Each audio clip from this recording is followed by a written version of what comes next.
नमस्कार मंडळी, माझं जॉब यूट्यूब चॅनलवर आपल्या सगळ्यांचं खूप खूप स्वागत.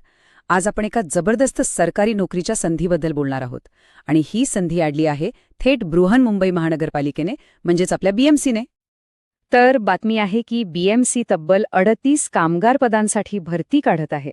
हो, सरकारी नोकरीच्या शोधात असलेल्यांसाठी ही खरंच एक सुवर्ण संधी आहे, असं म्हणायला हरकत नाही. चला तर मग या संधीबद्दल सगळं काही व्यवस्थित समजून घेऊया. आजच्या या माहिती सत्रामध्ये आपण पदाचा तपशील, पात्रतेचे निकष काय आहेत, एकूण जागा किती आहेत, निवड प्रक्रिया कशी असणार आहे, अर्ज कसा करायचा आणि हो, सगळ्यात महत्त्वाचं म्हणजे महत्त्वाच्या तारखा कोणत्या आहेत या सगळ्यावर एक नजर टाकणार आहोत. ओके, तर सगळ्यात आधी सुरुवात करूया पदाच्या तपशिलापासून, म्हणजे ही संधी नेमकी काय आहे ते बघूया. तर बघा, पदाचं अधिकृत नाव आहे कामगार. आणि हे पद बीएमसीच्या देवनार पशुवधगृह विभागातलं गट ड म्हणजेच ग्रुप डीचं पद आहे. म्हणजे ही एक परमनंट सरकारी नोकरी आहे. आणि जसं आपण आधीच बोललो, या भरतीमध्ये एकूण 38 जागा भरल्या जाणार आहेत. आकडा चांगला आहे. आता येऊया सगळ्यात महत्त्वाच्या गोष्टीकडे, म्हणजे पगाराकडे. तर इथे अधिकृत वेतन श्रेणी आहे 18,000 रुपयांपासून ते 56,900 रुपयांपर्यंत. ही लेव्हल S1 ची वेतन श्रेणी आहे, म्हणजे बेसिक पे आणि त्यावर इतर भत्ते मिळून पगार चांगला असणार आहे. बरं, आता पुढचा आणि अत्यंत महत्त्वाचा भाग, तो म्हणजे पात्रता. बघूया या पदासाठी कोण अर्ज करू शकतं. शैक्षणिक पात्रतेबद्दल बोलायचं झालं तर अट अगदी सोपी आहे. उमेदवार किमान 10वी पास असायला हवा. पण इथे एक महत्त्वाची अट आहे. 10वीमध्ये 100 मार्कांचा मराठी विषय घेऊन उत्तीर्ण होणं बंधनकारक आहे. आणि अर्थातच अर्जदार भारतीय नागरिक असणं आवश्यक आहे. या पदासाठी काही शारीरिक मापदंड सुद्धा आहेत. पुरुषांसाठी उंची किमान 157 सेंटीमीटर आणि वजन 50 किलो असणं गरजेचं आहे.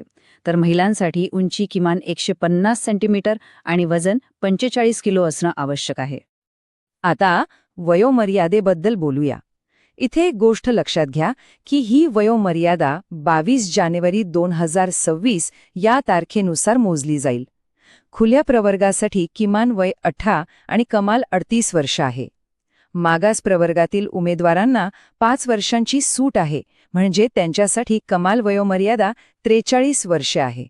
आणि जे विशेष प्रवर्गात येतात, जसे की दिव्यांग, प्रकल्पग्रस्त किंवा माजी सैनिक, त्यांच्यासाठी ही मर्यादा 45 वर्षांपर्यंत आहे.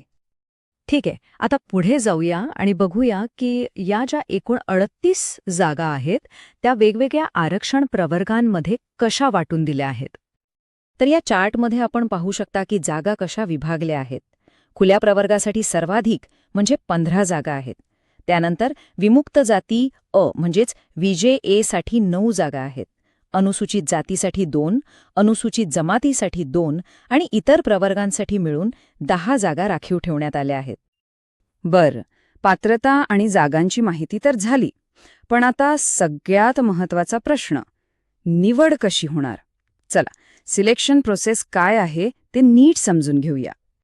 तर इथे निवड फक्त आणि फक्त एका ऑनलाईन परीक्षेच्या आधारावर होणार आहे. कोणतीही मुलाखत नाही, हे लक्षात घ्या. ही परीक्षा एकूण 200 गुणांची असेल. यात 4 विषय आहेत: मराठी भाषा, इंग्रजी भाषा, सामान्य ज्ञान आणि बौद्धिक चाचणी. प्रत्येक विषयावर 25 प्रश्न असतील आणि त्यासाठी 50 गुण ठेवण्यात आले आहेत. म्हणजे प्रत्येक प्रश्नाला 2 गुण. एकूण 100 प्रश्न सोडवण्यासाठी 100 मिनिटांचा वेळ दिला जाईल. आणखी एक महत्त्वाची गोष्ट, गुणवत्ता यादीत म्हणजे मेरिट लिस्टमध्ये आपलं नाव येण्यासाठी या ऑनलाईन परीक्षेत कमीत कमी 45% गुण मिळवणं अनिवार्य आहे. तरच पुढचा विचार केला जाईल. चला, आत्तापर्यंतची सगळी माहिती बघून जर अर्ज करण्याची इच्छा असेल आणि पात्रतेच्या अटी पूर्ण होत असतील तर पुढची पायरी आहे अर्ज करण्याची. तर तो कसा करायचा ते पाहूया. या तारखा खूप महत्त्वाच्या आहेत, त्या लक्षात ठेवा.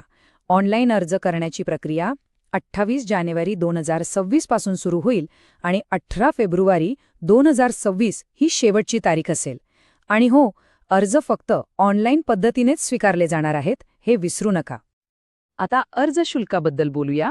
खुल्या प्रवर्गातील उमेदवारांसाठी 1,000 रुपये शुल्क आहे. तर मागास प्रवर्गातील सर्व उमेदवारांसाठी 900 रुपये शुल्क ठेवण्यात आलं आहे. आणि हे अर्ज कुठे करायचे? तर फक्त आणि फक्त BMCच्या अधिकृत पोर्टलवरच. त्याची लिंक इथे स्क्रीनवर दिसत आहे. याच वेबसाईटवर जाऊन अर्ज सादर करायचा आहे. तर मित्रांनो, ही होती BMCच्या कामगार भरतीबद्दलची सगळी महत्त्वाची माहिती. आता प्रश्न एकच आहे की या सरकारी नोकरीच्या संधीसाठी तयारीला लागायचं का? एक गोष्ट नक्की लक्षात ठेवा, आपण इथे सगळे महत्त्वाचे मुद्दे कव्हर केले आहेत, पण आमचा सल्ला आहे की अर्ज करण्यापूर्वी संपूर्ण आणि तपशीलवार अधिकृत जाहिरात एकदा नक्की वाचा. त्याची लिंक आम्ही खाली डिस्क्रिप्शनमध्ये दिलेली आहे. आणि हो, जर ही माहिती उपयुक्त वाटली असेल तर या व्हिडिओला नक्की लाईक करा, आपल्या मित्रांसोबत शेअर करा आणि अशाच नवनवीन नोकरीच्या संधींबद्दल अपडेट्स मिळवण्यासाठी माझा जॉब या आपल्या YouTube चॅनलला सबस्क्राईब करायला अजिबात विसरू नका. भेटूया पुढच्या व्हिडिओमध्ये.